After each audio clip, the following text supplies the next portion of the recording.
Okay. A very good morning. Let us start the session for today. Yeah, today is the third day of the new year and also the lunar day. Warm welcome to our masters, Brother Huang, Hualien Dharma team, and brothers and sisters around the globe to Saturday Hualien Dharma Talk. Today, I would like to share Master Ching's daily words of wisdom. The spirit of 50 cents gathering into great love. Accepted from Master's speech on the 7th session of Northern Zone Year-End Blessing and Certification Ceremony on 8th of December. Kindness begins with a single thought. Do not wait until you have much or until you feel you have enough before doing good deeds. We begin with just a little, from little to more, and then expand ever wider and further. This is the founding spirits of the Tzu Chi Foundation.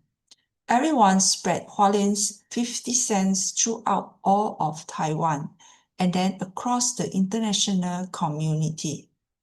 All of it originated from the spirit of those 50 cents.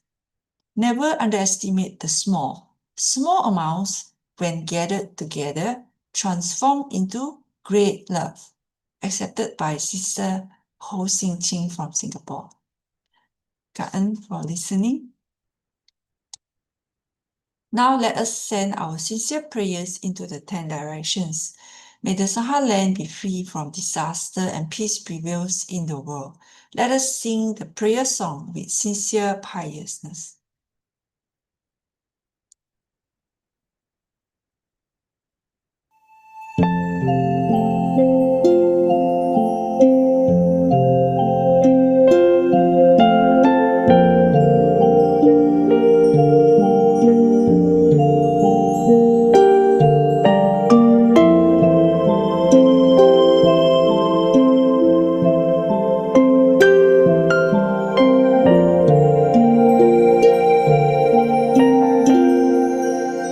In my heart, I feel deep gratefulness. All my heart is filled with sincere prayer. From all corners of the world, let us join our hearts and pray for a world of harmony and peace. In my heart, I feel deep gratefulness. May all the Buddhas hear my prayer. All united with one heart, let us end our hate with love. May there be no suffering hereafter.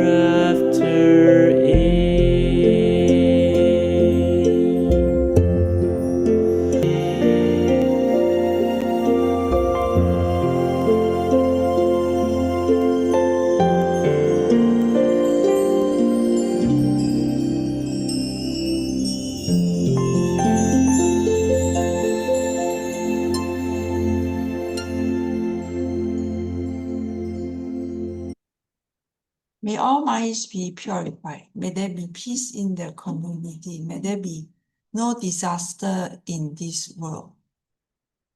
Now let us pray together for universal love and blessing. With loving respect, gratitude, and confidence, let us wish every person in our lives a healthy body and enlightened mind, and a total fulfillment in universal love. Now let us expand this consciousness to include every person in the world, every being in the universe. Let our unified love make this wonderful world even better. Let us all immerse ourselves in the joyful embrace of universal love. Before we hear the wonderful sharing, let us invite our Both Masters to lead us in paying homage. Let us pay our respect for these teachings and explanations to the Buddha and Master Ching Yen by making 3 sincere bows. Please rise, palms together. First bow. Second bow. Third bow. And a bow to our beloved Abode Masters who can join us today.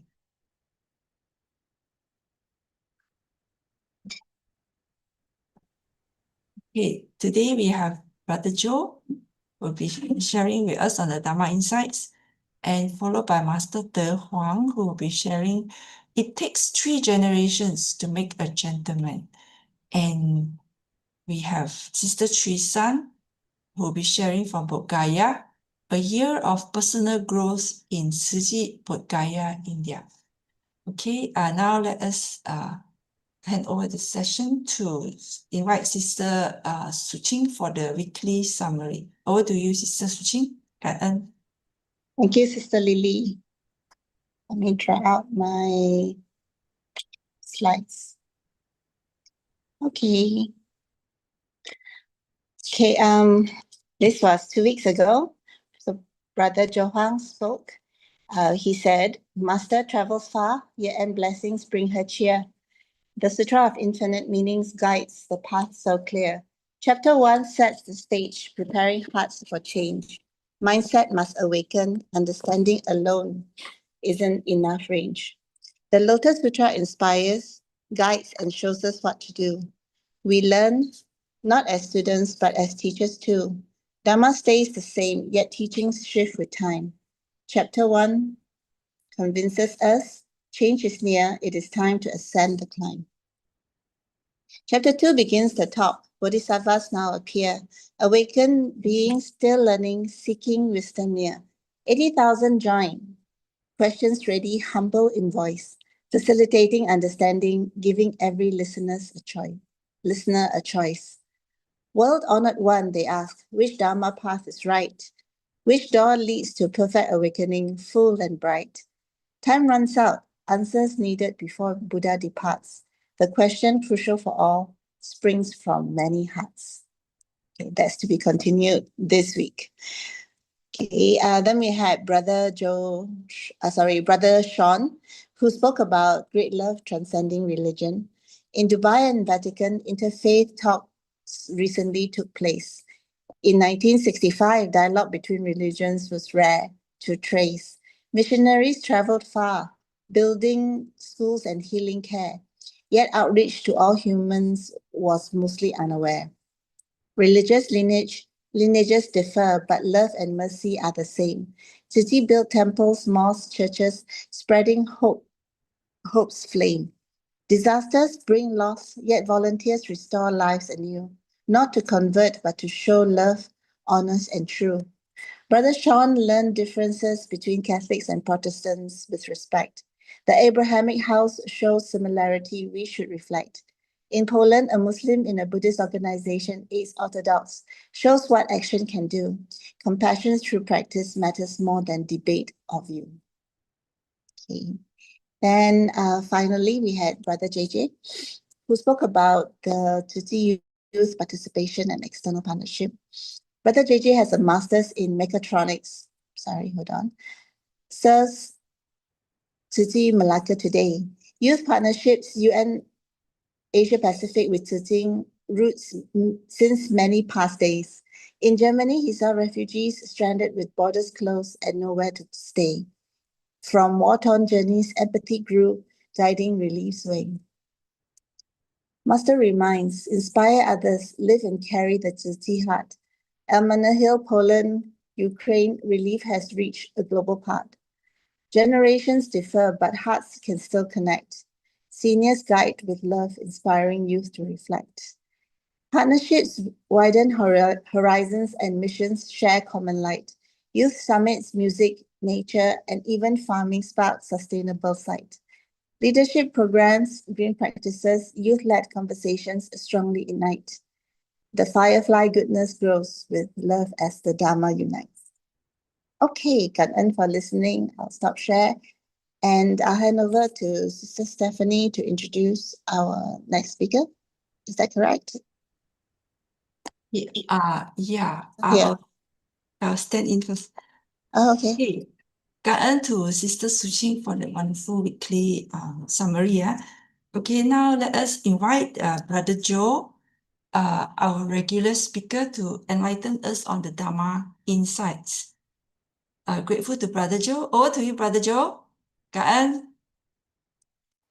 感恩 Happy New Year! 感恩 Sister Lily! 感恩 Sister Suchin for the review as always. Good morning, everybody, and welcome to our Saturday morning session on the Dharma review. Today is actually getting very cold here in Taiwan.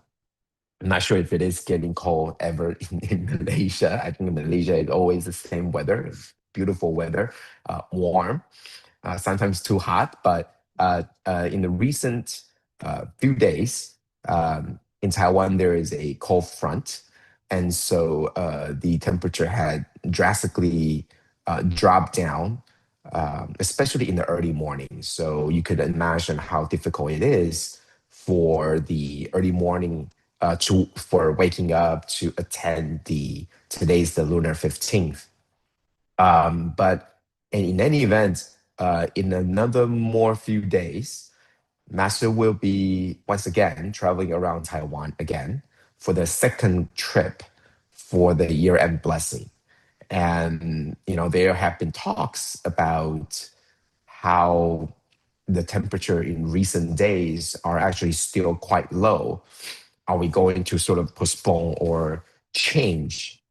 Well, that's going to be a little bit difficult due to the scheduling. This scheduling is actually indeed in line with the year-end blessing, which is going to be difficult to cancel or to delay. So I think this is exactly what Master had taught us before. You are dealt with, what the life has given you, and a lot of times you cannot choose.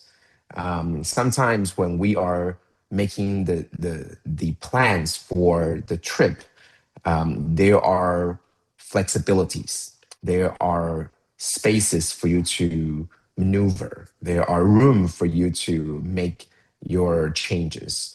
But there are most of the time, the space isn't there for you to make change. And so what can you do? Well, you can make the best of it. And that's probably the only thing that you could do. And always, I think the hardest part is to sort of being able to be willing to adapt. And I think that is very difficult. Sometimes you want to adapt your plan. Sometimes you have to adapt to your anticipation and to your expectation. So all these are something that we are confronted every day. And we are given this Dharma so that we are able to handle these things a little bit better on a daily basis. So I wish that all of us throughout the years have been able to take in this Dharma and be able to find solace and be able to find some comforts in the situations that we face every day. Our life is not going to be perfect. It's not going to be perfect. Yet we are able to find that there is always traces of hope. There is always going to be this path for us to go forward. And there's always a way out. There's always a way on. So something that I just thought of, I wanted to share with all of you to start with. Okay, so now we're going to continue with our journey on the Sutra of Infinite Meanings. This is something that we started a year ago, 2020. I believe it was actually 2024, and we've been doing this for on a weekly basis, even though at a very slow pace. And I think right before the end of the year, I made sure that I wanted to get into chapter 2, preachings in the Sutra of Infinite Meanings, so that we sort of, hit the ground running on January of 2026 today. Okay, so let's start. So previously we've been talking about chapter 1, and I want to quickly go over that. Is just basically to make sure that it's a brand new mindset. I think that the Buddha really wanted all of us to begin thinking about how the path forward isn't always going to be the path of how we got here. It isn't always the case. And the Sutra of Infinite Meaning began to tell you that we should all be thinking about a little bit about transforming. Not that Buddha had never said something like this before. Buddha had always been talking about non-insistent, right? Buddha never said you should hold on to the vehicle. It's not like that. Buddha said that the vehicle becomes useful when it's usable, but when it's no longer usable, then we should move on. And so, in the Sutra of Infinite Meanings, it is exactly telling us that we should shift, especially telling to the current audience. The current audience are the hearers and the solitary realizers. And so when we're certain that the audience were these people, then the content became very clear that the Buddha wanted everybody to sort of begin to understand that you must become the teachers. And I think this is a recurring theme, even though the word teacher is sort of limited, but you should become the teachers of Dharma or the carrier of Dharma. And by being a carrier, you are spreading. So in another word, you are teachers of Dharma as well. So I think in many, many sense, it is talking about you are no longer just holding the Dharma or practicing the Dharma. You have to become the preacher of Dharma. So you practice and you preach, right? So not only are you learning, but you're also teaching. And I think that's what this next goal for everybody that the Buddha had expected for his students is to become the teachers, the preachers of Dharma. So chapter 1, essentially, even though Buddha hasn't said anything yet, it's essentially talking about that. Okay, so we're just quickly going over that. So we're getting into, so virtues is essentially, in my point of view, even though the Buddha hadn't said anything yet, Master's teaching of the first chapter really, really sets the goal, sets the mission, makes sure that we all know change is coming. And this change, for the most part, is not just about your own learning, but rather it's about you becoming the preacher of what you have learned while you are still learning. And so now the idea is heading into the second chapter, which now tells you, well, how do you do that? How do you do that? How do you become a teacher, right? You have been very good student. You have been learning what the teacher had been telling you. So now the chapter 1 tells you that you should set a goal to become like the teacher. Well, how do you do that? How do you switch from a student to a teacher? So we were talking about there were different perspectives, right? Number 1, from the perspectives of the disciples, we all know that time is running out. The Buddha is running out of time. He's getting older, and he wanted to make sure that out of the students, Everybody has an opportunity to become the teacher. And so, and so the disciples understand that. The disciples know that the time is running out. And as I mentioned before, the main audience for the content is really everybody, okay? But it's mainly focused for those people that are strictly focused on learning on themselves, learning on their own. These are the hearers and the solitary realizers that they are very strictly learning for themselves. They wanted to make sure that they practice the Dharma. They wanted to make sure that they understand the Dharma. They want to make sure that they learn the Dharma. And that's what the students are. But there are others. They're also students, but they have already taken up the roles of being a teacher. So they are already doing what the Buddha hopes for them to do in this sutra. Does that mean that they don't need this? No, they still need it, right? It's a way of reaffirming the path that we're on. But at the same time, they are also trying to help to work with Buddha to encourage the hearers and the solitary realizers to move along, to get on with the new idea of becoming the teacher. So the perspective of the students that is having the conversation with the Buddha was that we're going to try to get the answers from the Buddha. Even though I am already on the path, I want the Buddha to say these things again, very specifically, again, clearly, so that all the others can also follow along. And for those of us that are already on this path, we wanted to reaffirm that we are on the right path and we are doing the right things. So that's the perspective of where chapter 2 comes out. Imagine this, right? If the solitary realizers and the hearers, they are not focused on trying to be the teacher, but the Buddha wanted them to be the teachers. And the Buddha is working with the bodhisattvas, which is the other group of students that are already on this path.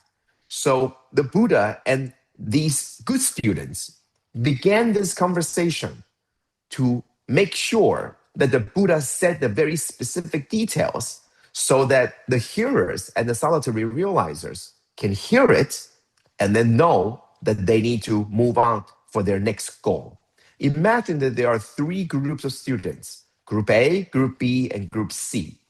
Group A and B are the ones that are holding on to what they're learning.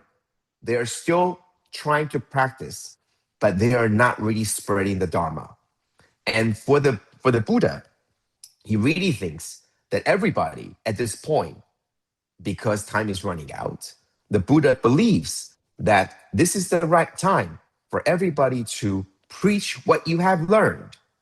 Instead of just trying to get better at what you are learning, you can preach, you can begin to share, you can do more. Don't just be sitting there and just be sitting there and learning, but you should also be sharing, even though you might not think you're ready, but you do know more than most people. Then there's Group C. Group C is already doing this, and they're not yet exactly teachers, but they're already teaching. They're already sharing. So the story of the Sutra of Infinite Meanings is that Group C began asking questions about how they could be better teachers, which actually applies for Group C as well as applying for Group A and B, to let them know that's what you need to do. That's what your future, that's what your goal should be. Okay, so that's the idea. So they began asking the question. Group C, these students are already learning and already preaching. So let's talk about the sutra content. So the sutra in this chapter 2 began. Great, magnificent Bodhisattva, And the 80,000 bodhisattvas then ask the Buddha with one voice. So that's the sutra. It talks about now, after all the praises is over, now we move into the main business. The main business is that they're going to start asking the tough questions. The question of, how do I become better? How do I become a better teacher than where I am? I'm already teaching. I'm already sharing. I'm still learning, but what can I do better, right? So they ask with one voice. And what does that mean? It means it's the same idea. Everybody, this is their goal. This is their objective. It's on everybody's mind. It's the most important and the most crucial question, because time is running out.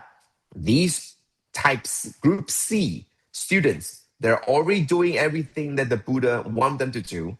They want to make sure, because time is running out, they want to make sure that they are certain that they're on the right path.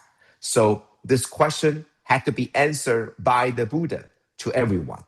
In another word, to reaffirm the people in group C, which is the bodhisattvas. They're already learning and already becoming the teacher. But group A and B needs to hear it too. They need to hear that this is something that's on their target. That's something that they should move on to. This is their very next process. This is their very next step. They need to know this too. So they began to ask the question. What question was that? World Honor One, if Bodhisattva, Mahasattvas wish to readily attain. So this is something that we covered a couple weeks ago, right? There are two questions, and it makes a lot of sense that these are the two questions that these students, teachers, will be asking. Question one is, if a bodhisattva, if a student wish to become the teacher, what door should they practice? That's essentially what question one is asking. Question two, which door will enable a student to become a teacher?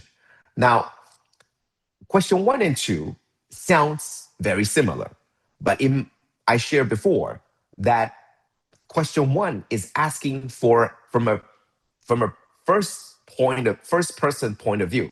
If I am the student and I wish to become the teacher, what should I do?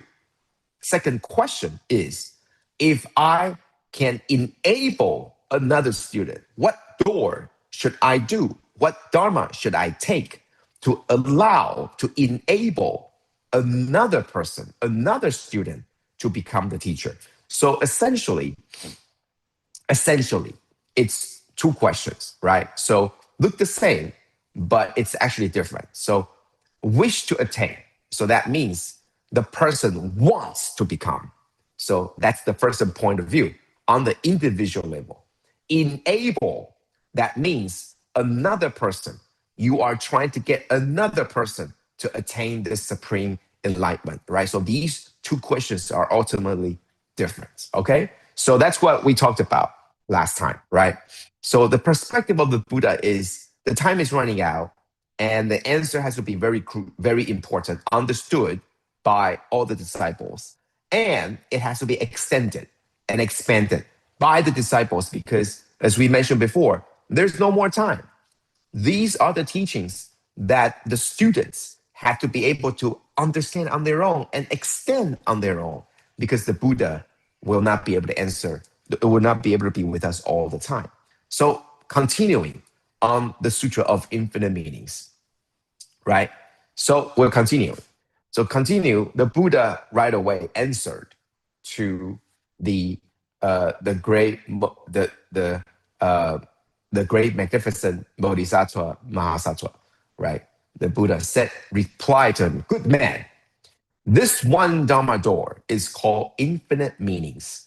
Bodhisattva who wish to practice and learn infinite meanings should observe all things. So right away, you begin talking about the Dharma door, and you begin talking about the first lesson. The first thing that we need to do is observe all things. And then the Buddha began, continue talking about what do you observe? What is it that you observe? What is the main thing, right? So when the teacher asks us to observe a particular setting, a particular painting, a particular graph, the teacher will tell you what is it that you should observe. You should see the peak. You should see the fluctuation. You should see the pattern.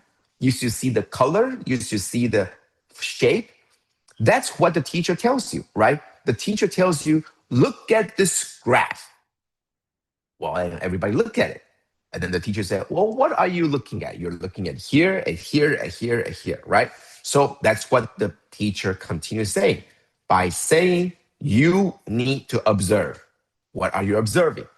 The nature and appearance of all things have always been empty and still. All right? So that's the thing that you should observe. And all the things, all the texts coming after this are explaining. So everything is layered, right? Number one, Buddha tells everybody the name of the door, the name of the teaching is called infinite meanings. That's where the sutra's name comes from. So the Buddha finally began talking, right? So we talked about this, right? This is the very first time that the Buddha began talking in this sutra. And Buddha began talking because the student asked the question. And the student asked the question, what should I do? Or what should one do if one person wishes to attain the supreme enlightenment? What should one enable another to attain supreme enlightenment? Two questions, right? And the answer is actually one. One answer. This one door is called infinite meanings. And then bodhisattvas who wish to practice and learn this infinite meanings should observe all things. Lesson one, that's what this means. Lesson one, observe all things. And then continue to next layer, which is explaining what you should observe. The nature of an appearance of all things have always been empty and still. And then goes into explaining what empty and still means. Neither large or small, neither arising nor ceasing, neither abiding nor moving, neither advancing nor retreating. Okay? That's what explains empty and still. And then the teacher gave an example, like empty space. They are non-dual. All right, so what does that really all mean? All right, so let's slowly break this down. All right, so observe all things, right? To attain Buddhahood and transform sentient beings, first, observe self-reflection. Second, have resolve. So all these things are the main focus, right? You want to become the supreme enlightenment. You want to attain that. You are a bodhisattva, or you are a solitary realizer, or you are a hero. Something that you must do, observe. First, reflection, self-reflect, observe yourself. And then you must be very humble. You have to be humble. This is the attitude to allow yourself to observe, right? What does that mean to observe? If you are not being humble, if you come in with a preset notion of what this already looks like, then you are not able to observe, right? If you are thinking that, the very most common case is you are looking at a picture and you think you know what it is, then you are not going to pick up anything new because you already think you know. And that's what it means to be humble.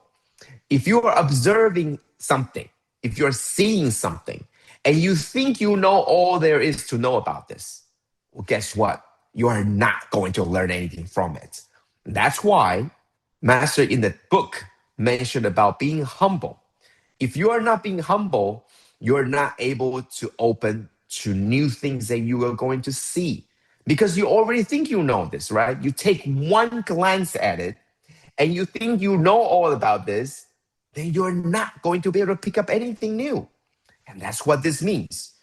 Observe all things means that you must keep yourself at very humbly in order for you to really, really observe all sentient beings, right? Why humble? How would you truly understand what you observe if you already have a very strong opinion? So if you observe with mindfulness, with openness, you will see something that is different. You are going to see the nature and appearance of all things have always been empty and still. What does that mean? What does that mean?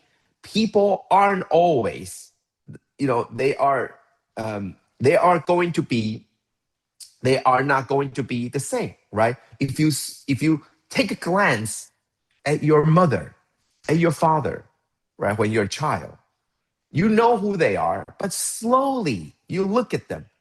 In the Buddha's birthday ceremony, what do? We begin to wash our parents' feet. And then what do you see? What do you see? You see something different, right? You take a glance. I know my mom. I know my dad, right? I've known them for all my life. Exactly. But do you really know them, right? Are you willing to be humbling to see these things? Are you willing to be mindful, right? So that's what it means to be humble. But what does that mean to be always empty and still? What does that mean? When you observe all things, keep an open mind, because you'll find out. I used to remember the hands. My dad's hands are big. But as I grew up, does that mean that way again? I used to remember the hair obviously is probably the biggest thing, right? The wrinkles and all the different skin imperfections. But that's exactly what it is, right? Empty and still. Neither large nor small, neither arising nor ceasing, neither abiding nor moving, neither advancing nor retreating, like empty space. They're non-dual. And what does that mean? What does this all mean? What seems this way hasn't always been this way, right? Was it always like this? It wasn't. But now you observe. You see the traces of time. You see the traces of all the emotions, of all the actions, of all the still and non-still. And what seems this way hasn't always been this way. So something is changing, is continuing to change. And it's not 0 and 1. It's many, many, many in between.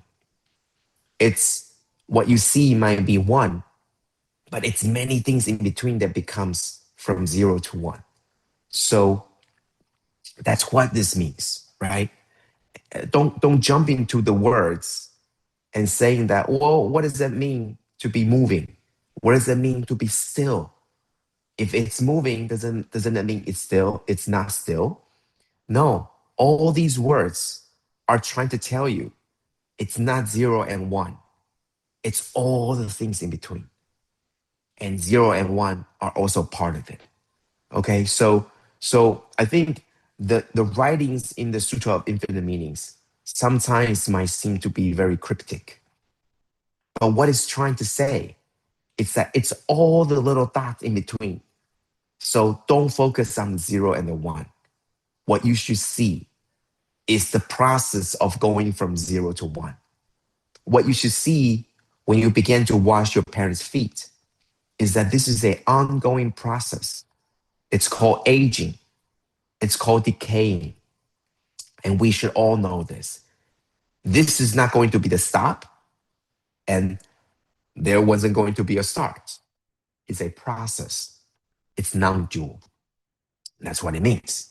It's still changing. It's never stopped. And so that's what empty and still means, right? So now let's go back to the sutra itself, right? So let's go back to the sutra itself. So the Buddha said, good man, this one Dharma door is called infinite meanings, the name. Anybody who wishes to practice and learn should observe all things. That's lesson one. To begin lesson one, explain what should you observe. You should see that nature and appearance of all things have always been empty and still. That's continuing. That's called explaining lesson one. And then explaining of the explanation. What does that mean to be empty and still? Neither large nor small, neither arising nor ceasing, neither abiding nor moving, neither advancing nor retreating. Like empty space, they are non-dual. That's what it means to be empty and still. So that's where we're going to stop here today. We're going to stop here on the very first answer of the Buddha. Take some time to always be referring back to what it's trying to tell you. It's always a moving process. Can you see that? And can you begin by observing, seeing that it's a moving process. It's continuing to become something. It's continuing to either evolve or decay, depending on how we move it. But it's always continuing to move. And that's what began this Dharma door called the infinite meanings. All right. Thank you very much. And we're going to begin. We're going to continue hopefully next week, but I'm not sure if next week is possible because Master is still on the trip. I'll be talking with Sister Tzu Chi to make sure what my next session is going to be. But in any event, everybody should have a very, very wonderful 2026. And then we're moving into the Lunar New Year's very soon. All right. So take care, everybody, and wish everybody continue to be diligent on the path of Dharma. Thank you and have a wonderful, wonderful week. 感恩 utmost 感恩 to Brother Joe for giving us the Dharma insights on this very first session of 2026. Truly, I really must say very grateful because I feel that we can really enhance our understanding of the verses in the Sutra of Infinite Meanings. So the hashtag today, stay humble and observe. 感恩. So may we invite our brothers and sisters to please on your video so that we can take a photo with Brother Joe today. Those who are convenient, please switch on your video. 感恩. Huang Shifu, good morning. Okay. Sister Lily will be helping us to take the photo. Yes. Okay. 好. Ready? Okay, 感恩 brother and sister. Wait, 1, 2, 3. Okay. Okay, yeah. 感恩. All right, 感恩 Brother Joe. Hope to see you again next week. All right. So moving on, we are very grateful to see Shifu De Huang is already waiting to share with us a topic that is very, very interesting, and I'm looking forward to it. It takes 3 generations to make a gentleman. Please welcome the Huang Shifu. The platform is yours. Okay. Shifu. Hi, good morning, everyone. Yeah, I think that the topic is quite interesting, and I think it's quite attractive. I think maybe for me, not for you only, but I think for me as well. But I'm worried the content that I'm going to share maybe can make you feel like bored.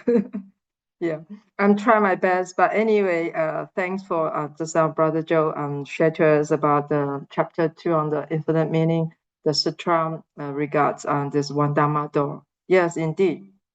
As masters always give us a very clear definition about one seed can grow into a plant that produces hundreds or thousands of new seeds. It's creating a vast potential for future growth. Thought often only of few success due to the environmental factors. Just like in Tzu Chi world, we know Master Xu She founded the charity, the Four Missions, for nearly 60 years ago.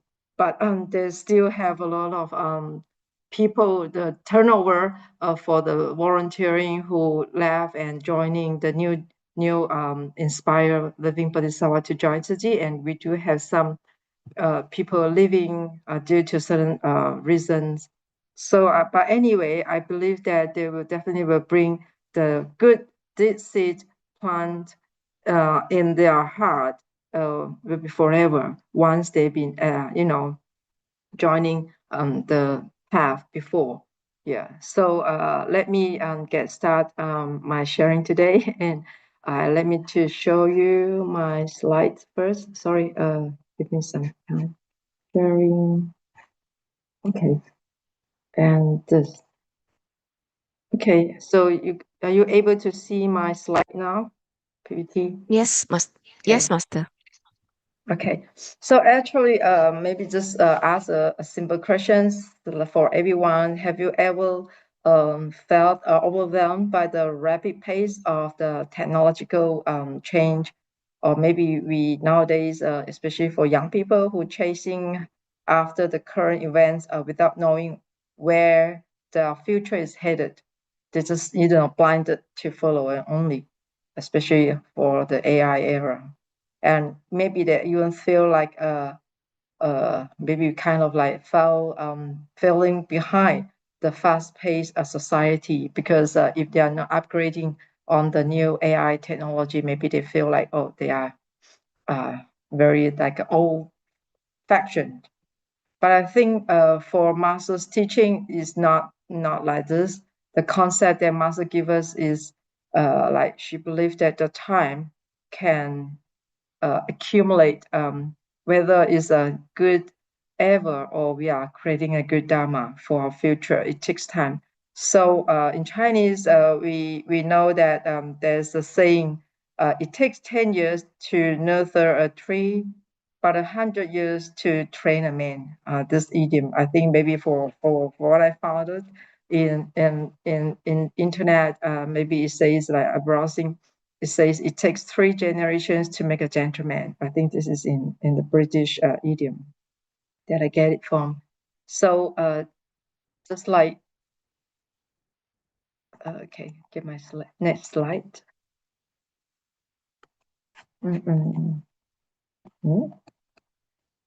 It's stuck. So the slide is not moving. yeah. Yeah, we see it now. Okay, all right, I get it down. So, but I think like we say for Masters on her giving the teaching or the sharing to the education missions for all those professionals in education area field. Masters did always mention that cultivating the future generations of our country is like planting a body trees with hopefully with thick branches and leaves. So she always encouraged her teachers to have this kind of spirit and carry on and passing through this spirit, this so-called the teaching to everyone, so that they can for their own family members and for their own children, for generation passed down by generation. I think we know that we must to get a big tree, we started from a small seed, but it really need to rely on so many elements. Especially we must water them and care for them with dedication as they can grow strong as tall. So this is what Master say the generation. But I want to share is about there's nothing come from very success at the beginning. It must be come from a very, very empty, and maybe start from a zero, just like what just now Brother Joe mentioned. The one Dharma door actually is nor empty or stillness or whatever. So you can see, cannot see, but I think that they do have a principle insist. So what I want to share, there's few stories that I'm going to share today. There's one first story that it was touched me when I was read the book from the old version that Master's publishing before. Master, she did mention this is a true story about a little girl with a lot of faith. And this girl, we found out her name is Haiti May Wade. And then she was died in 1886. It was 100 years ago. Yeah, near 200. And then, but even though years have gone rapidly, I think, but her story will still can speak. So let's start with in the earlier 20th century, Master's mentioned there's a little girl, just I mentioned, the Haiti. She was crying out at a Baptist church in USA, one of the stage. And then the pastor saw her and was crying, and then came to her and asked her what's wrong. And the little girl, she was choked out and then saying, there are too many children inside the classroom. There's no room for her to enter. So she was so sad because she cannot, sit properly on the chair and listen to the teaching. So she was so cherished every opportunity that she can learn the good teaching from the pastor and from the Bible, from the Jesus teaching. So, and the pastor looked at the little girl who was wear the worn and tattered clothes, unlike other children who dress neatly and cleanly, and accompanied by the parents.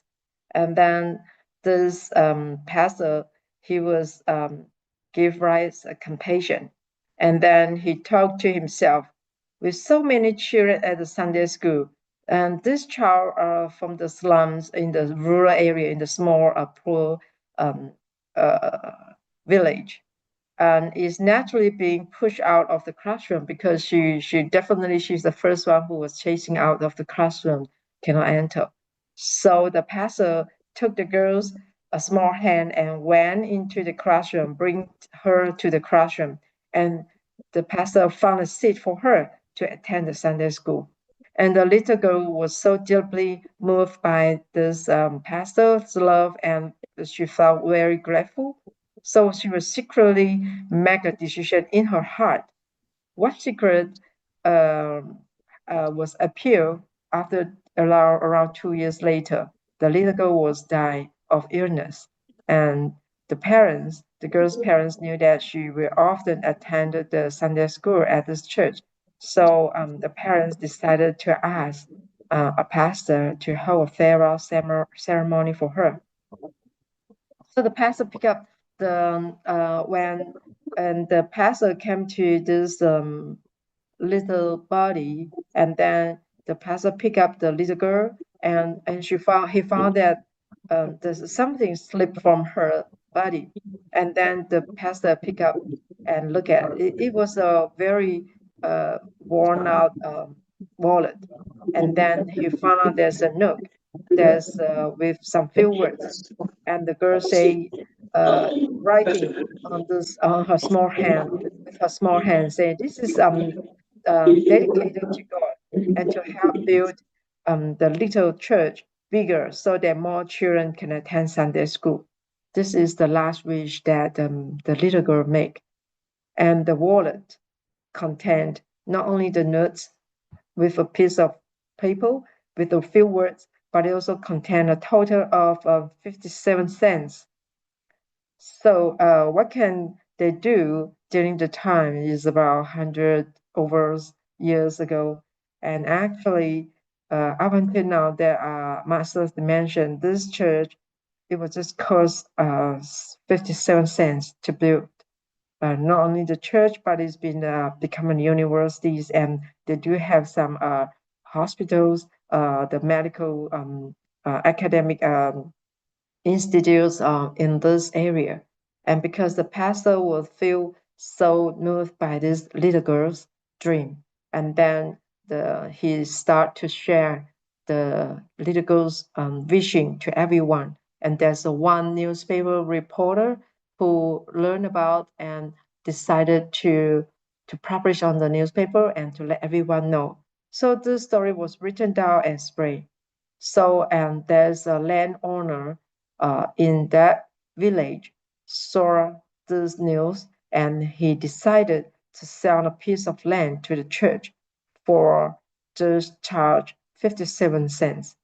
I think now this land is not only a church that can capacity around 3,000 over 300 people for the Sunday school building, and they do have a hospitals as well, as I mentioned. So I think this is what must say the little girl who struggled to save her whole on life on very short lifespan just to save up to 57 cents up until her death, the last day. I think this is a true story about the girl with a lot of faith, faith on the deep, she have a very clear direction, and then her mission is very simple. She just want to, not only she herself can benefit it, but she also feel like maybe some other people have the same condition like her, very poor, cannot attend the school, also can go for, can receive a good education. I think this is come from a kind of a right, give up the rise of compassion and the loving kindness. Not only herself benefited, but she also want to make benefit to others as well. I think this is come from a small dream, and as we say, if there's a dream without a goal, just a dream. So I think this little girl, she not only made her dream, but she do set a goal. She started to save her money to hope one day they can get a bigger church, because they can have enough money to do the renovation or demolish the small church to a bigger church. I think this is the action started by the small thought that with the kindness intention for benefiting everyone. I think this is what I'm saying. So maybe for us nowadays, we might think this is impossible to mention exactly how this little 50 cents yet, but I think we can accomplish such a great thing, just like back to 60 years ago when Master she started to founded the Mary Tzu Chi society organization, and then also started from the 50 cents each day to save the small little coins. And we understand that a little drop by a little drop can pour gather the strength, and can get a big impact for the society. Yeah. So this is the story in Western country, but I want to say maybe we might feel like, do we feel powerless in the face of the adversity? I think maybe we never underestimated. Every one of us have a big goal. Yeah, it will come true if you want to take action. So this is the Eastern Western country true story. But what happened to the Eastern country, especially for the Tzu Chi world? They do have a lot of touching stories about can share. So now I have to back to our Tzu Chi world. This is we know the very first case of Tzu Chi's charity missions do the home visit and Lumbini begins around 4 years ago. It was here I want to unveil the very first case story. And maybe, of course, most of you in Malaysia who went to the Buddha land, you might know more well than me. So, but anyway, I just want to share. This is, the principles of two different countries, but they do have the same touching story that I want to mention. Yeah. So let's start with this Dr. Ching from Malaysia, a flight to Nepal, and then during the COVID time, the severe COVID pandemic around 2000 to now, we are still helping. So we know that there's the little boy with the bottle, drinking bottle boy, who are unable to work. And because our Dr. Chance was saw this condition and feel like heartbroken, and then he started to step into this house and helping.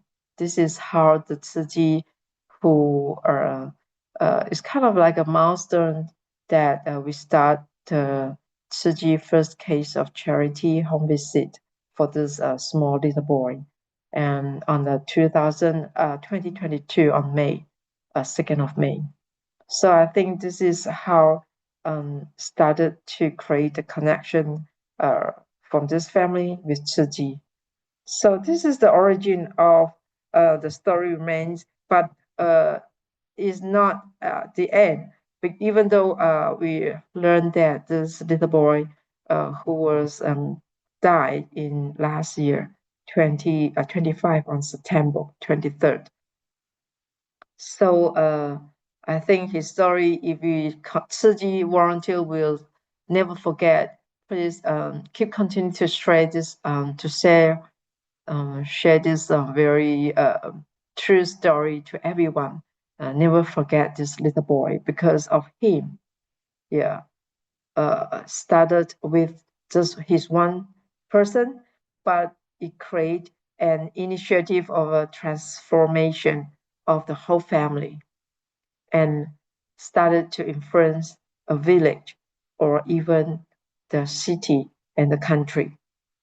And during these few years, among the people who've been joined this home visit before, to meet this guy before, I think we know that this is a very, very true condition, the poor family who living in Nepal. And up until now, they still have a lot of needy people, need people like Tzu Chi who really taking action to care for them and to help them. And they still have a lot of job that we can do.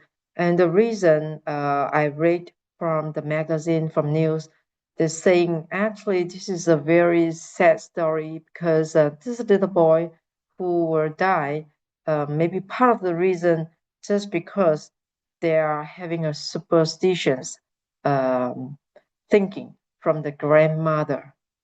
Because this little boy, he have a mother who are blind, and the father who have some mental problems, and he have a sister who older, all her age a few years, but he was, have a grandmother, but the grandmother was never believe what the Tzu Chi gave her, the medicine, and he decided to believe the so-called, is it witch match, Wu Shu. Yeah, am I right?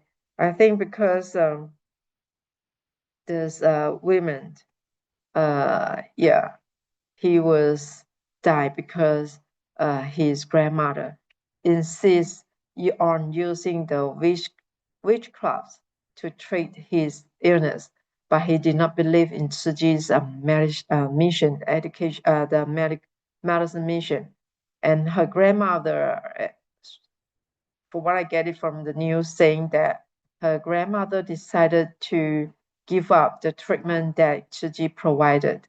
He threw all the pills, the medicine that Tzu Chi given, and then maybe this is one of the certain reason.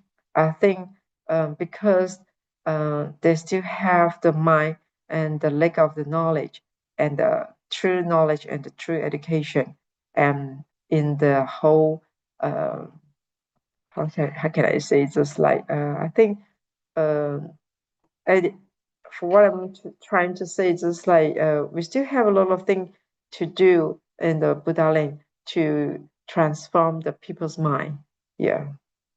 So the Dr. Chen, he recalled after he learned that this boy passed away on one day after he received a call, and then he came to this family's house, and then he just recalled the past, what he encountered this little boy, and with a very sad heart, and feeling that Aman, he was a bodhisattva, a benefactor for the Lumbini, because he able to inspire the people, the compassion, and then so that this is a turning point started from him in the Lumbini, and through his reveal his suffering to us.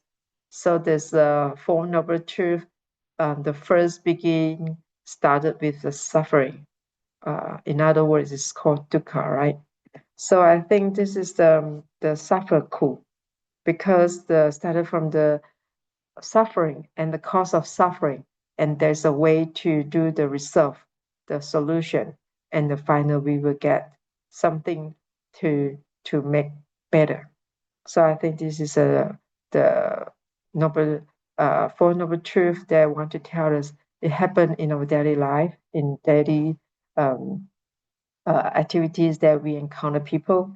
Yeah, they do. So I think this is people who feel like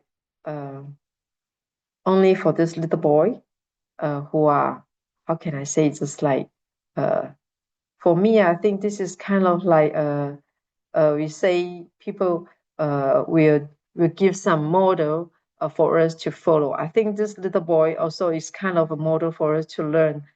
Maybe his life is very short, but I think he's also doing a great thing. Yeah. So because of him, and we know that, how can I say, it's just like because of him, everyone know the country Lumbini and know the Buddha land, and know there's a lot of poor people living in the country and still need people to help them. So, and I think this is a so-called living Bodhisattva, because he after few 3-4 years later, last year, we do have our groundbreaking ceremony for the Lumbini Tzu Chi, who are getting coming soon to have a new Tzu Chi branch in this country and to help. So I think this is just similar like the girls who want to get a bigger church so that can get more students can study on the Sunday class. So I think this is the same, like because of Aman, he is appearing the suffering and the illness, and then encountered the Tzu Chi volunteer members and started to plant a good seed in this country, and we started to help their own. We started to influence and to inspire the local people to help their own, so that now we are going to have the new Tzu Chi chapters, branches in this area in Lumbini. So I think this is kind of like Master say, this is infinity. Affinity is like in unmeasurable. Yeah, you never know what will happen. So I think even though Master say the human life is more precious, because it is so short, and then no matter how old you are, some people who just have a very short life, but we do believe that Master say, like if you contribute yourself to the society and to do good thing, I think this is counted as your life and the variable. So having to say, it's just like we have to fulfill our time with every single opportunity to make the good use on not on this present life, but we do hope that we can bring it to the future. So this is what we say is just hopefully not the end of this man Aman's story, but I think it's just a new start, because we believe that he already reborn to a very good family, and then because of his dedication of suffering and the illness, and to show us that we still need to get more people to do good thing. I think he have done a good job in his past, and now he already restart a new life for his future path, and hopefully in future he was still able to be join the so-called the Tzu Chi world and back to Nepal, and become one of the baby boy who are saying to masters that I'm willing to dedicate myself and contribute to Nepal and to do this and do that. Yeah, just like we have a lot of story from the young people, the very the little girl, little boys who came to the Singapore, and maybe they will say they want to donate their bamboo bank to master, to help master to accomplish the four missions. Like one of the story was shared by Ching a few years ago, and she said this little girl, she want to donate her money to help the Turkey refugee camps, and for having this mission, she was like selling the products that made by her and her grandparents.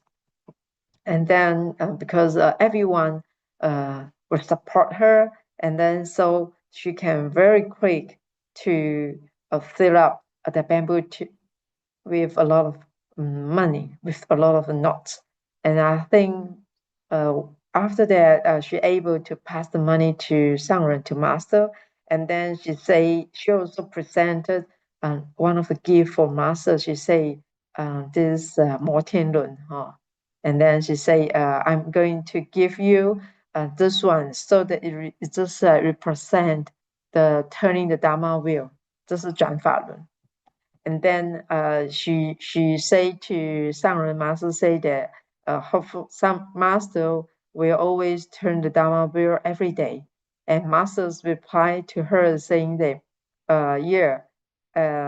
no matter how much money you're having is quite a lot, but master say, I believe that with your kindness intention, want to donate the money for the refugee camps children to able to get education. So master say, actually, you are translating a good will for yourself as well. And then master say, how much you collect, and she say she don't know. And masters apply the sutra for the meaning spirit and say, yeah, this is immeasurable. Yeah, it is like countless. So it's truly the love, compassion love is never can be measured. Yeah, so I think this is what masters were giving a very on the spot teaching, like 关系头教.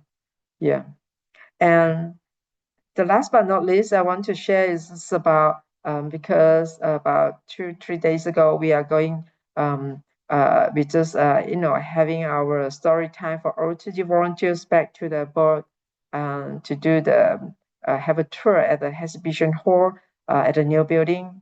So, and we know that we are in the information age era, IT area.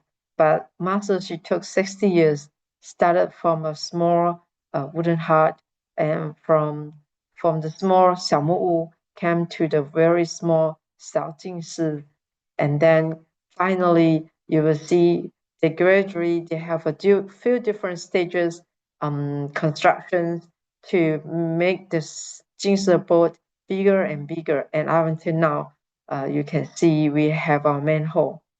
So it took 60 years to complete. And I tell you, for the exhibition hall before it start, because it's the year-end blessing, and we do have our Tzu Chi retreat camp, they're back to aboard for volunteering job. So we have our sisters come from overseas and the local people to plant. So normally they say if you get a big tree, you need to have at least 100 years, 10 years, or a few decades to grow to become a big tree. But I tell you, we only need to spend 1-2 days, then we can get a big, good view, a wonderful landscape. So with how to say, everyone effort, we are making so-called pure land. Yeah, we make this about the surrounding campus is very beautiful, and it took a very short time. So I think the time can accomplish many things.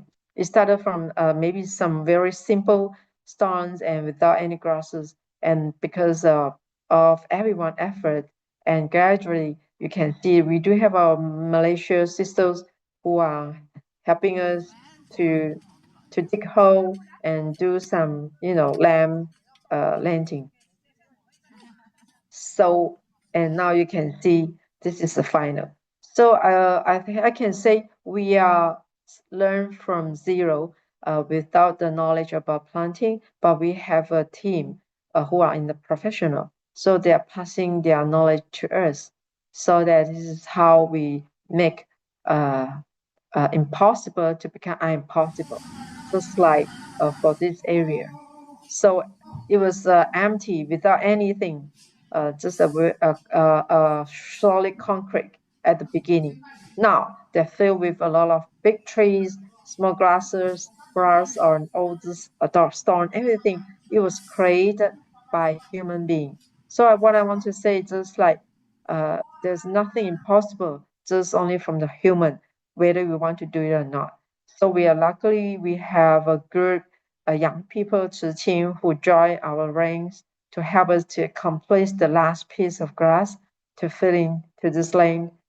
So the last but not least, I just want to apply Master's teaching for her Jing's aphorism.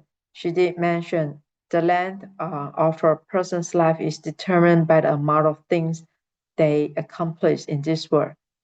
Therefore, we must seize the day and not let it slip away in vain. So this is what Master say. The how long the life you are in this world is like equivalent to the thing have you been accomplished for your own. So a good education program for our Tzu Chi mission also it takes a long time to develop. So back to the topic that I'm giving for everyone, and not only you, but also for me as well. It will take 10 years to another a tree, but 100 years to train a man. Just like I think, like myself, yeah, I've been enjoying this Saturday sharing for over a decade because I've been become monastic. It's 10 years. I become master's disciple. So I joined this program from Brother Joe, who invite me for every Saturday. But I feel like, especially these few years, I was like less and less getting chance to join, and I think it's very fair how much effort you put on practicing your English and how much you can get for your how to say to improve very well. It depends on how you put effort. So it's the same. I still want to like push myself, and I hope that as my dream and my goal as well. And I hope this year I can have a great progression on my English vocabularies, and especially for the Dharma teaching from Master, so that I can 说法无碍. I think this is my hope. Yeah, can spread Master's teaching. Yeah, but what Master say is like 弘法. What is the meaning of spread the Dharma? Master say it is not main focus on listening, but speak out and share. Master say the important is to take action. This is so-called 弘法. Spread Dharma. For her, the priority is to take action. Yeah, not by wordly to speak. So there's a saying I always want to apply this word is like action is always louder than speak. Yeah. So am I sharing today? And I hope everyone have a wonderful day, and we continue to follow our Masters of Living Buddhist path every seconds and every minute. Thank you, all of you. Blessing. 感恩 utmost 感恩 to Huang Shifu, yeah, for benefiting us today with these two very, very touching stories of Hattie, May, and also Aman, drawing the parallels between these two very short young life, but who have inspired, yeah, the Bodhi forest where they have affinity with, and also bringing us always to never forget the initial spirit of the bamboo bank. And finally, very, very true, spreading the Dharma. Thank you for the advice, guidance, my master, is to take action, because only the actions will truly determine the depth and breadth of our this life. Cảm ơn so much to Huang Shifu. Cảm ơn. And from Taiwan and Lumbini story, we now will move to BodhGaya. Sister Chuey San is waiting to do her sharing. We are all looking forward. Sister Chuey San, very likely, she is going to take stock of her personal growth, how this seed has grown into a big tree in BodhGaya. The platform is yours, Sister Chuey San. Cảm ơn. Cảm ơn Sister Cảm ơn Stephanie. Hoàng Sư Phụ. Share my screen.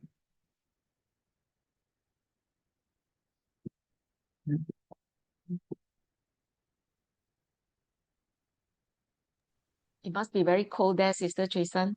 11 degrees this morning. Oh my dear. Okay, but you're going to warm us up with your story of your personal growth. I hope so. Okay. Good to see you again. There's a bit of sore throat I have. Okay. Nice to see you again, Sister Stephanie.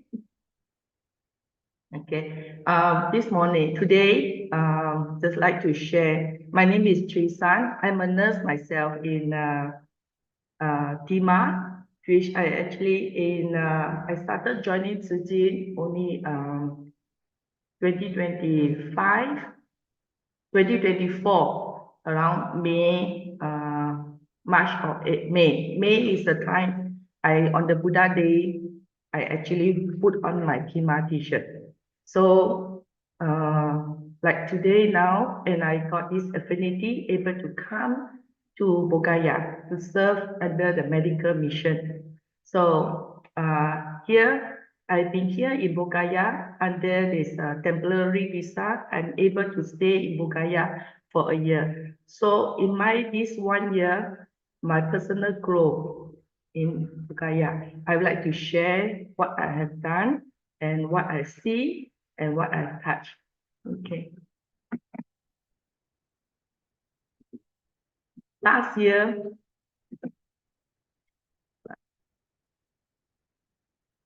on 1st January, I arrived in BodhGaya. Exactly, I flew from Malaysia, Kuala Lumpur, on the 31st December 24, and I arrived in BodhGaya 1st January. So I celebrated first year and the first day of the new year in Bangkok and as well in BodhGaya.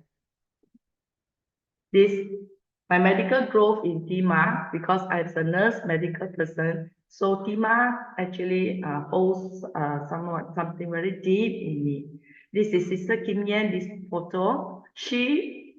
This is the only photo that Sister Kim Yen and I were taken together. Shortly after that, this photo, she left BodhGaya. She started BodhGaya a lot of things, and actually, I'm continuing what she wants to do, what she believes, and how she actually want the path in the medical to grow. So sadly, because of her visa problem, she was unable to join us in BodhGaya for this past 1 year. So my medical story is quite long. Okay, Sister Kim Yen started with one of the mission that she started was to quit, to encourage the villager to quit alcohol. Bihar being the only state in India that banned alcohol, and yet there are so many alcoholics that make their own alcohol from the local trees, from the flower, the fruits.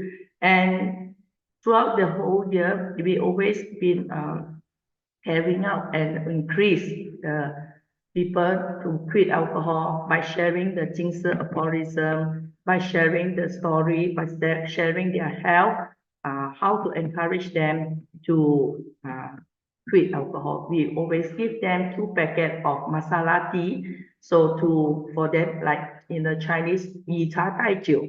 So you replace alcohol with tea. So in year-end blessing last year, and this is a statistic where Sister Kim Yen started only April 24, 24. And throughout this 1 year, she has achieved 105. So out of 105, 64 people went up to the stage and they pledged they will stop drinking, and they will pledge that they also will encourage other people to stop drinking.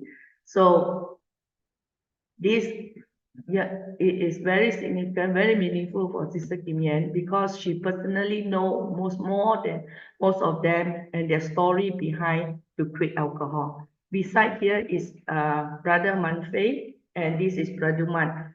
So when he was drunk in 23, so he was actually got drunk and then was fighting with Brother Man Fei, and then got into some injury. So last year when Brother Man Fei year-end blessing, after year-end blessing, Brother Man Fei actually went to visit Praduman in the village to apologize, to make peace for both of them, and they both was very touching story when both of them actually apologized to each other, and then he said that he want to quit alcohol. So after that, in 2025, the number of alcoholic, the statistic has gone to 123. The total villagers that are in this program is about 335 of them.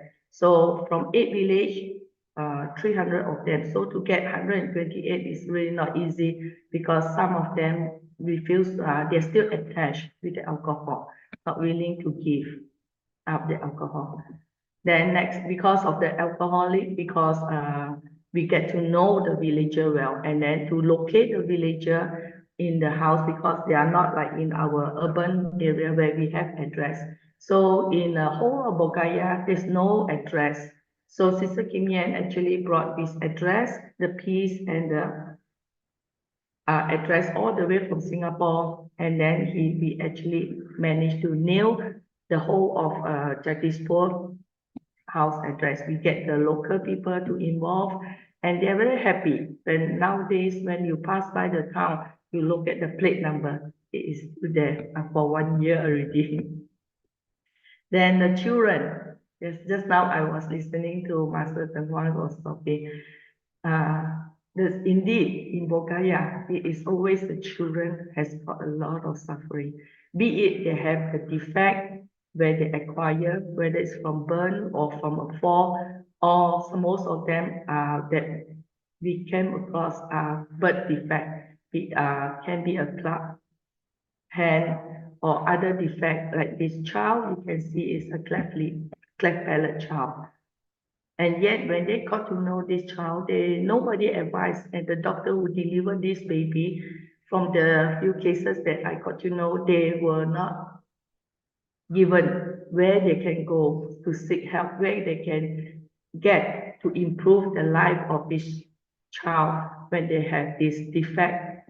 India has got a very good defect program that, like for defect, for deficiency, like they have malnourished, they have born with all these defects, they have a program, but sadly it hardly went through the people and get the local people to know that the government can actually help this defect. So these are the few more children that whenever I went to the village, I always look out for them. This is the Tari, she with the prosthesis. Sister Kim Yen has a long story with her.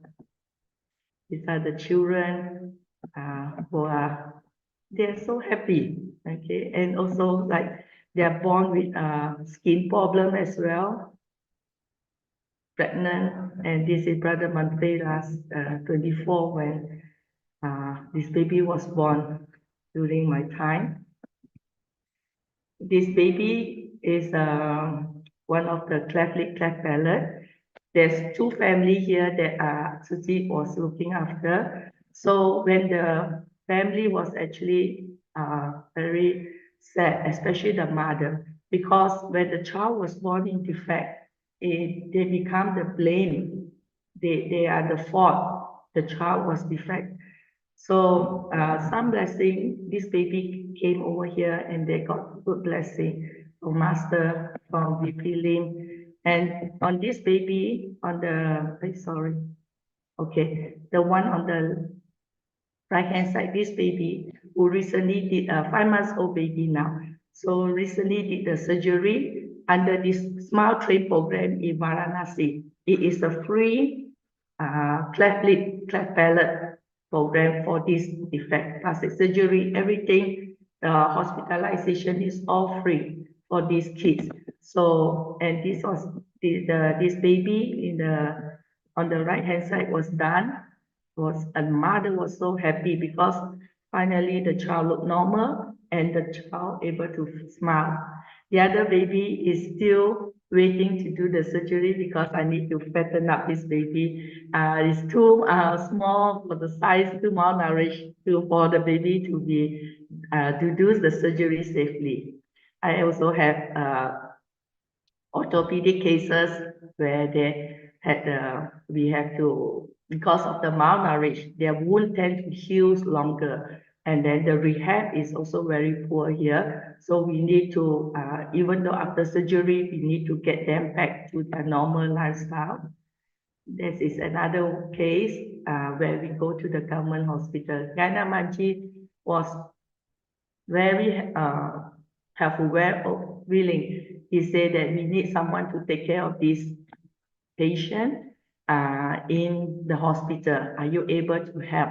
He said, yes, I'm always willing. And after the surgery, he took this patient, Lakan, is an old friend of him, childhood friend, and bring him to his home where he take care of this patient. And he take care of him, feed him, shower him, make him clean. This is a shared case with the charity. He walked after the surgery. That was 6 weeks after the surgery. So he returned the walking frame because he does not need that anymore. This is Radha. These are one of the babies from Sister Kim Yen. It took us a year, a lot of prayer for her, and finally to have a surgery done. She got a tumor from the neck to the armpit, and she was growing with it. But this girl is full of love. She wanted to be a teacher the time when we met her. And when she was finally had the surgery done, she actually able to dress up properly because without the tumor at the neck, she's able to button, able to zip her clothes, her dress, uniform, and she looks very normal. She's so happy when we saw her, and full of love.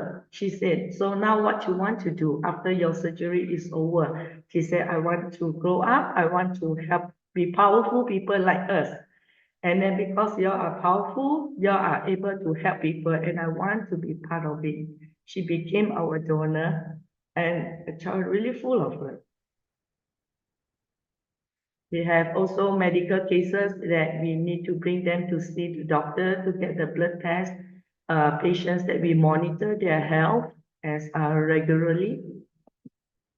And these are some of the doctors that we work with them. This is Dr. Ramchada. She has met Master before, but unfortunately, he's very busy and from different state. So a number of times he could not able to make it back to BodhGaya. There's some Dr. Subo. He's a plastic surgeon in Varanasi, and he's the one who did the plastic surgery for the cleft-lip, cleft palate under the Smile Train program. Dr. Prakash, who's the orthopedic, who did 2 of our orthopedic cases in BodhGaya here. This is Dr. Bijendran. He's managing the psychologist, and he managed the Station Clinic. So, and a number, because we work with them in the clinic, and he's very helpful. So a lot of the time I have privilege to actually got the report of the lab result, X-ray report online, even the film. So thanks to him, Dr. Bijendran. Then these are the Dr. Lalan, Dr. Prakash, and Dr. Kajendran. They will be our consultant for our clinic in the future, Tzu Chi BodhGaya Clinic. Then this is Dr. Suwan. He's the only doctor that I have in BodhGaya here that wear the Tima t-shirt with me. So he is like for us like partner in crime. Very good guy. And he also help, he's a cardiologist, intervention cardiologist, and he had treated 1 or 2 cases of our Tzu Chi cases. And he also is a very brilliant mind who actually sometimes work with me, how we can progress in certain program. Okay, and he brought along a friend, Dr. Aluk. Dr. Aluk is a community medicine. So Dr. Alok also advised, because here, as a nurse, I'm actually a trainer, operating theater nurse and endoscopy nurse. But when I'm here in BodhGaya, India, the community medicine is something that I do practice. So with Dr. Alok, sometimes he gives very good advice in nutrition and how to advise how to guide the villager in their health, because the villager may not understand what is the Western medicine is. And they both of them, I get them to do several talks. This is one of the talk in villager where we talk on the health heat stroke, and then we follow by the health screening with selected cases.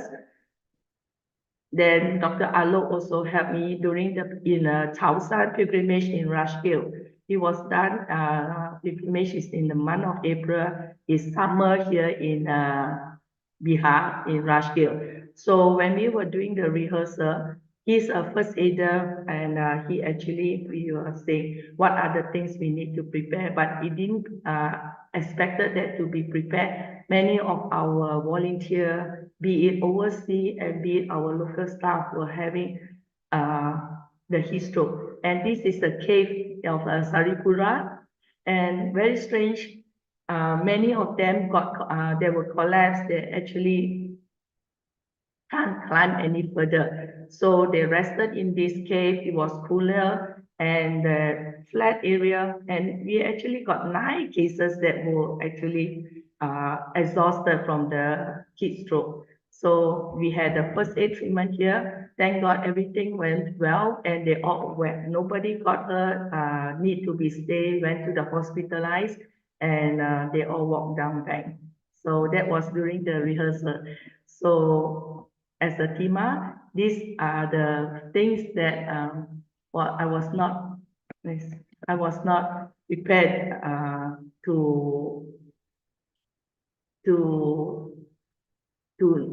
as a first aider. I never had this many patients at the same time, but it really this experience was really profound, and to have it done in Rashgill in the public, it is really something very memorable to me.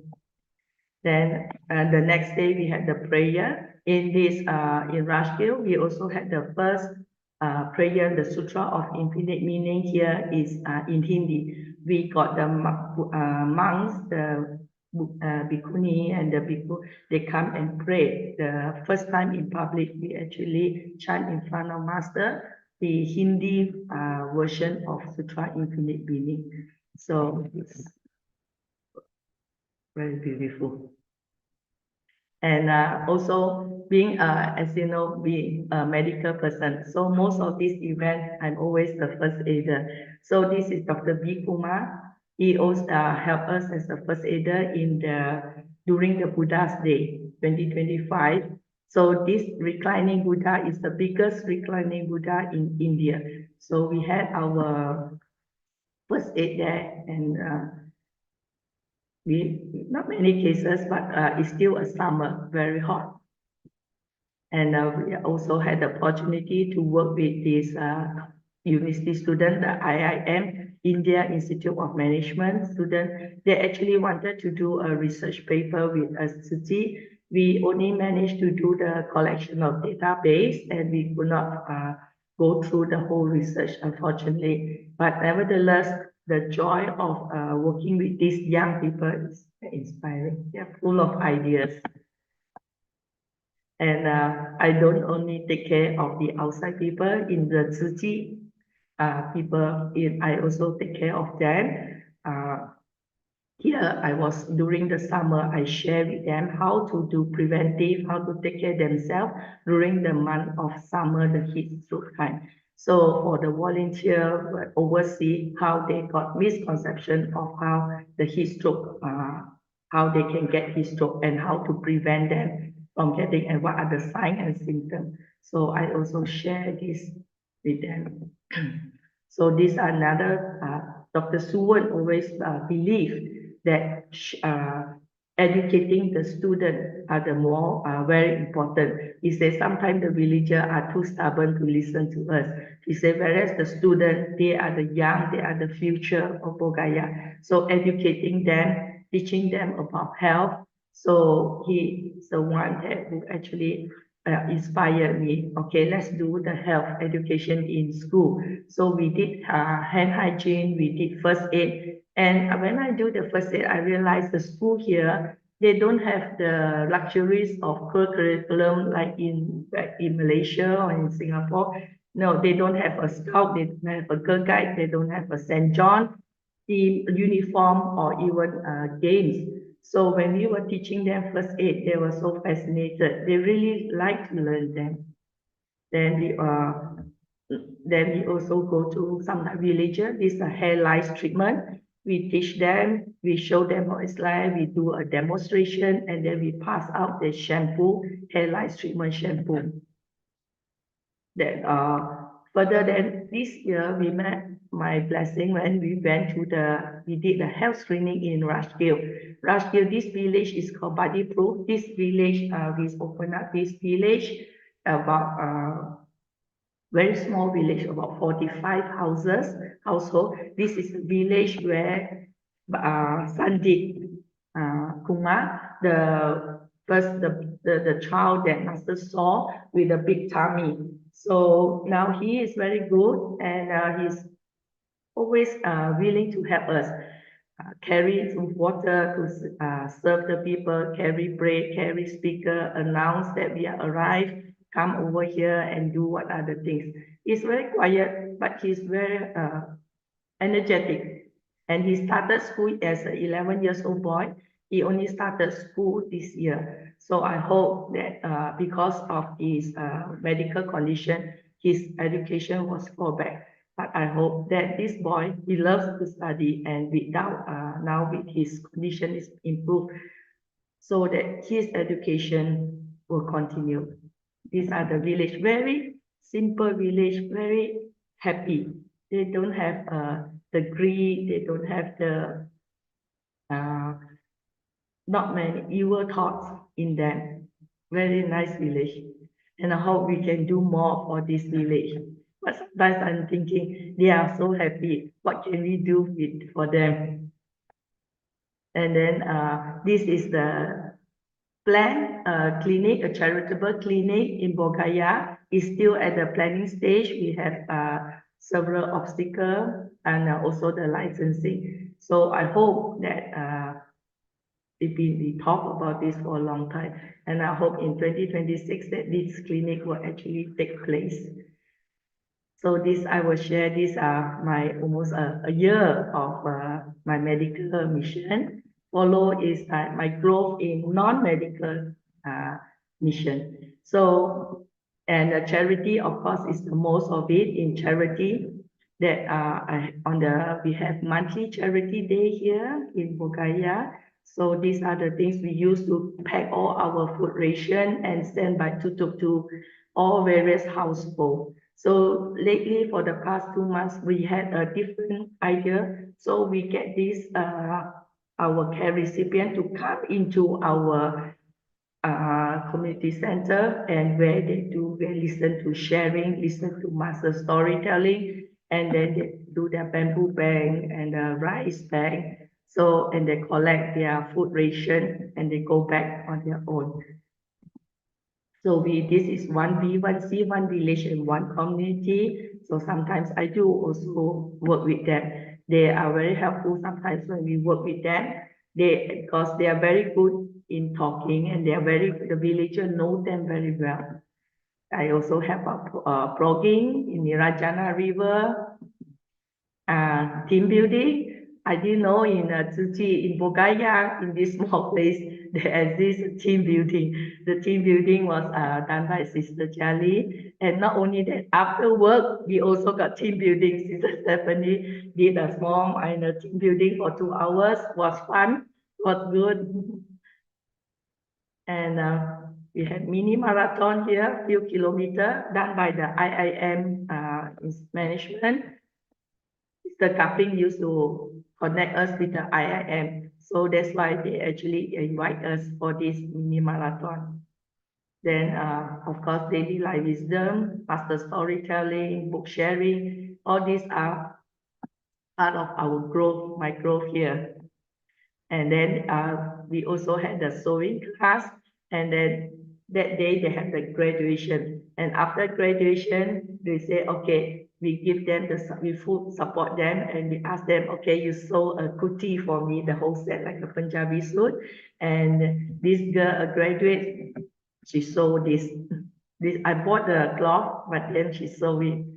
Then my growth as in Buddhism, because as a Buddhist myself, so when I'm here in BodhGaya, my Buddhism understanding the depth also as well grow.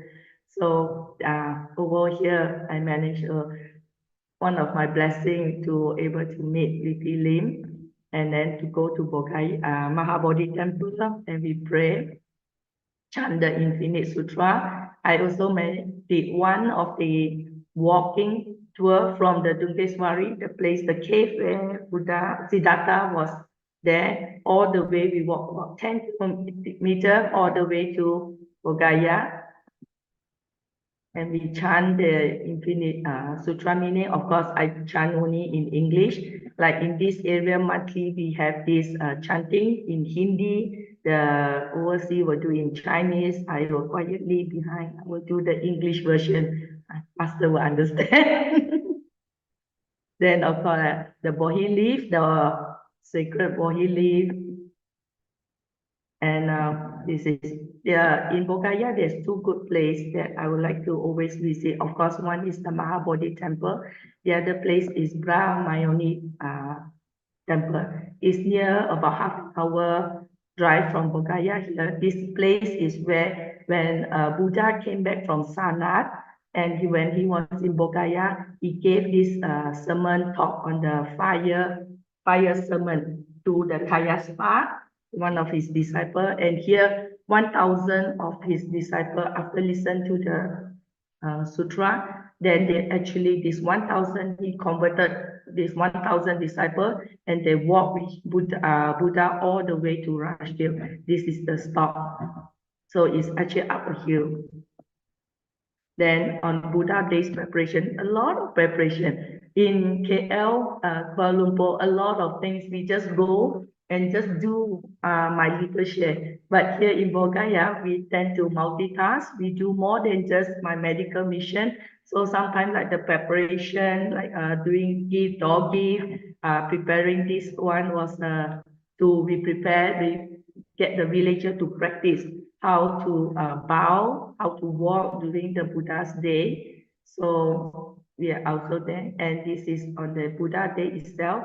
So even for someone like new to Tzu Chi, I was also blessed, able to learn the water offering, the flower offering on the Buddha's day. And this is Rajgil, to chant the Sutra Infinite Meaning also in the top of the mountain. I was thinking why Buddha last time used to walk and like to climb a lot of this mountain, and then he gave us the sermon and talk. But to chant Sutra Infinite Meaning in Rushville is really nice. The air is clean, the atmosphere is positive, and the view is speechless. Then my growth as a Chansi. So I've only been in Tzu Chi for 1.5 years, actually, but I started to step into Tzu Chi for 2 years already. So I just, this is my growth in the Chansi. And as I grow in the Chansi, my hair also, I can see that my early photo are all short hair. So in one of these Chansi, I finally tie up my hair. Okay, I have two identity. One was from the KL where I started the GNC there. So my batch is different. And in BodhGaya, I have another similar batch with different ID number. So, and whenever KL having the GNC at that time, so I used to, if the timing is right, so I able to get a sharing what the KL, and of course I have to zoom and to get the English translation of the agency. So I have the both world, the local and also KL. So in local, I should work, my agency is with my staffing, the local staff at that time. And I also did my sharing, how to, during the GNC training. So one of the GNC training I had the opportunity to actually do a sharing. And classes that I attend. And as I grow, the classes, of course, is similar, sometimes like KL, as it grows smaller and smaller, we have less participants. But nevertheless, the persistent one are the one that you feel they are good to grow up with them.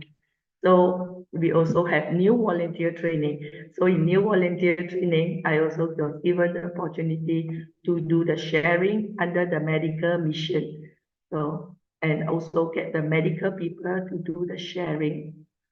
And okay, in India, now in my employment visa no doubt is 1 year, but after 180 days, I need to step out of the India to have my passport stamp, exit, and come back again. So I took this opportunity. Instead of coming back to Malaysia, I went to Lumbini for about 10 days. Not Lumbini, Nepal for 10 days. The Tzu Chi, Nepal. So I started in Kathmandu. In Kathmandu, the day when I landed, I stayed 1 night there. So before I flew into Lumbini with Brother Kenny. So Brother Kenny, one early morning called me, Chuey San, the flight we have to delay due to some circumstances.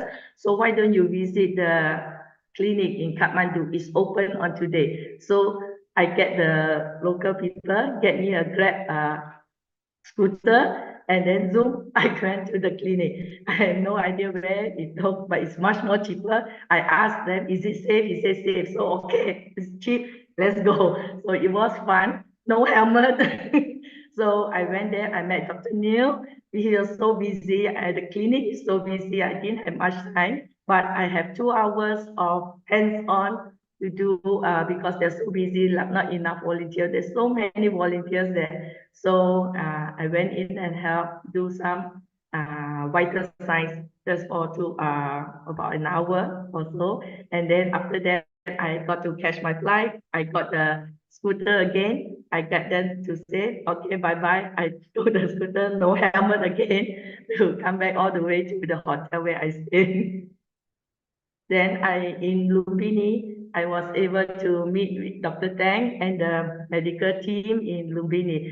It was so nice because in BodhGaya, I'm the only one wearing the Tima t-shirt. I'm the only one in the medical. But in Lumbini, I met the local Tima staff. I met Sister Mel Hong. I met Sister Miling from the Penang medical team. And it's so much fun when the nurses are together and we talk the same language. It's so much interesting where we do the sharing, where this year Dr. Tang was sharing, and if I were to start a clinic, what are the things we need to look up for as a Tzu Chi? What are the things that we need, and what are the things that for rural area we can do? So it's very, these are things, and I carry back them to BodhGaya, keeping in mind what are the things I need to do. So what are the things that how they grow in Lumbini, something that I don't have to reinvent the wheel. A lot of things is in hand. So their sharing are very useful for me. I even had time to home visit under medical case and charity, not only the medical, I was also joined the charity team, and they have this rice bank in charities. They're different from what we do in BodhGaya, but just as meaningful as well. And of course, the prayer, this is the night scene of the Maya Devi temple in Lumbini, the daytime where we also do the chanting of infinite meaning. VP Lim was there as well. Okay? And the colors of Lumbini is different, the lighting, the night market. Then they have the soap that is done by the Lumbini. I really like it. I bought a lot from them. The scene, the park is safe and it's very nice to walk. Then also this is the place when the time when I was there was June, was summer.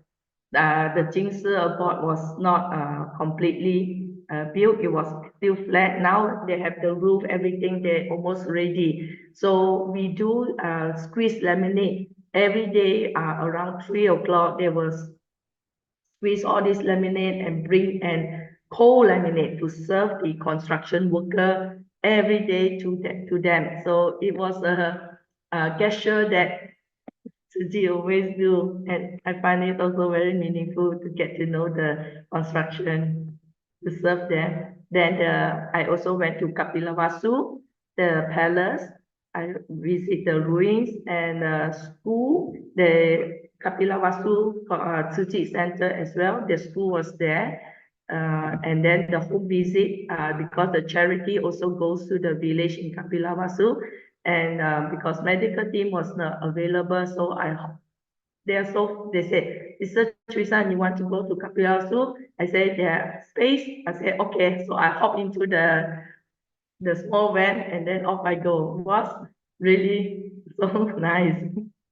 And then within a short period, I need to come back to India by land. So this is the border between Lumbini and India. It was only about 150 meters away apart. So back in India, so my start. So I like to share also, being 1 year here, the festival, Hinduism also in BodhGaya. This is Chinese New Year. We had the mini Losang there. Sister Penny, they brought the Losang. And then they also some so from overseas brought the mooncake. So I'm not that lost, even though 1 year here in the Hindu country, there are some good things that I do able to celebrate. Okay, and this is the Republic Day, and they dress me up nicely because they say on the Republic Day I must dress up in a sari.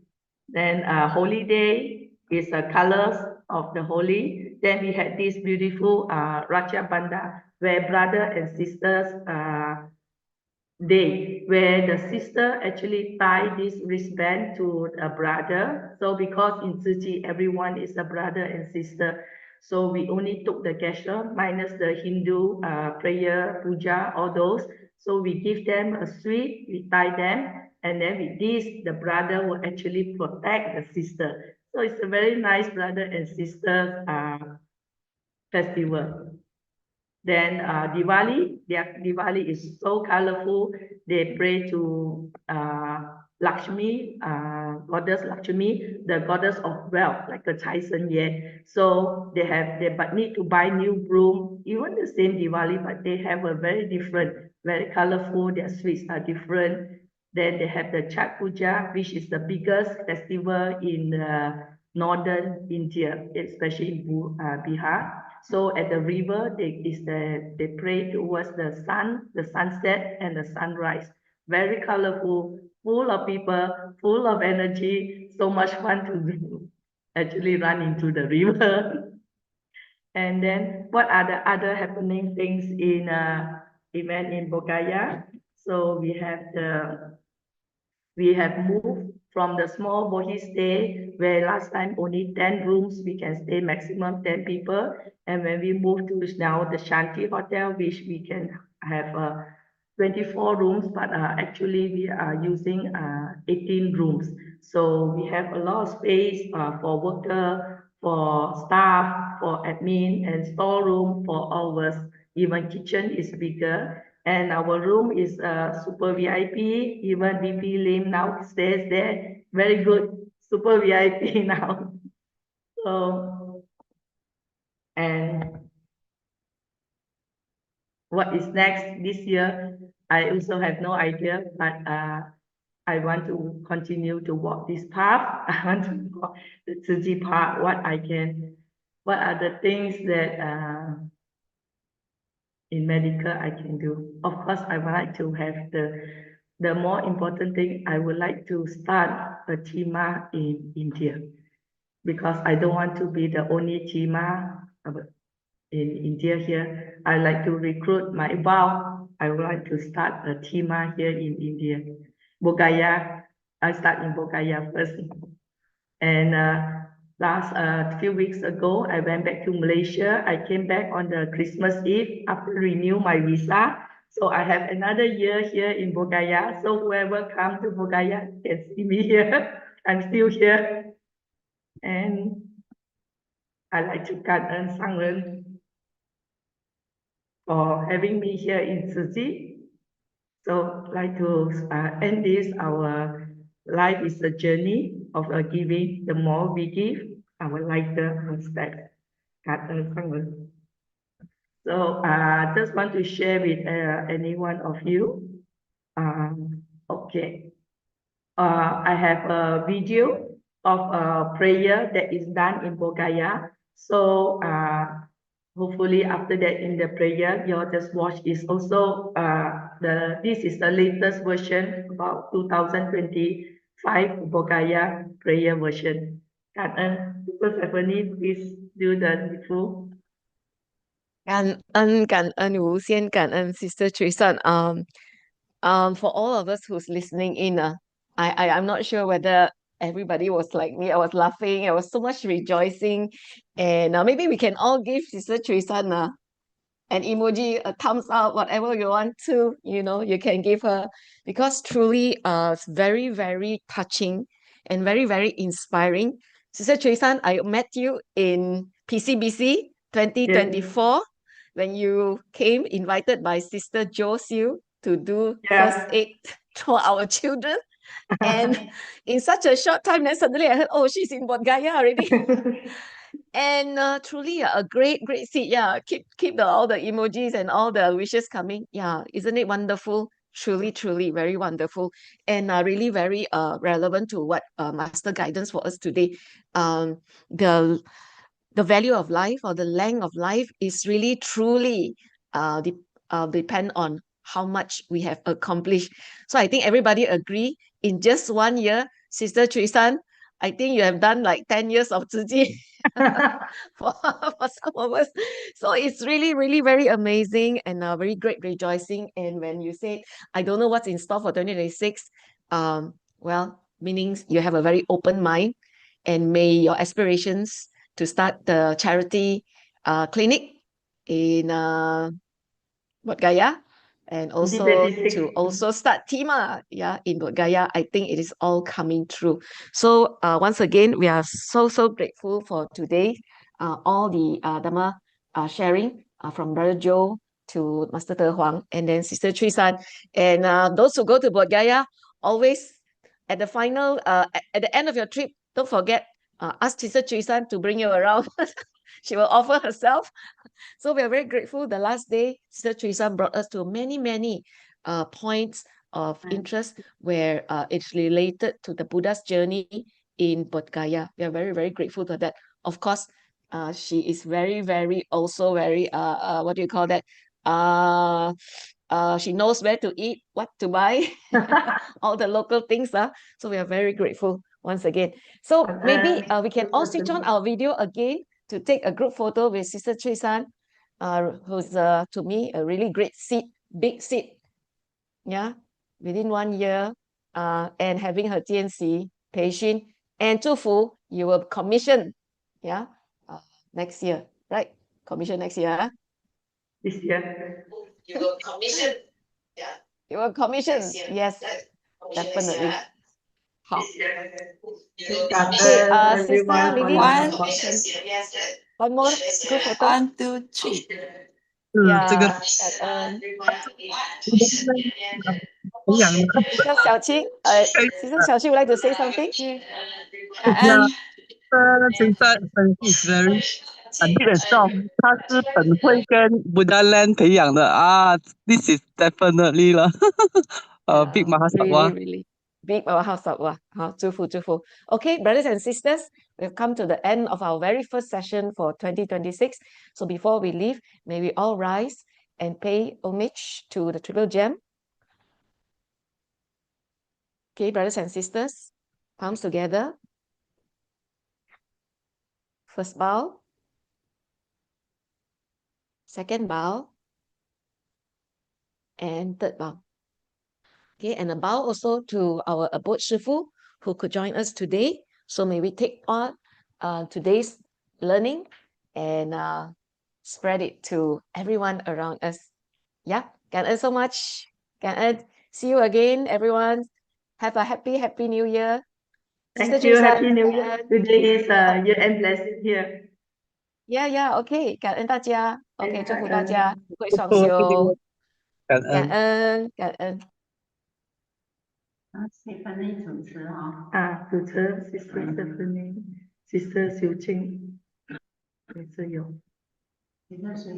修清啊，我们修清。我们那些 English group 的香港也是有一个。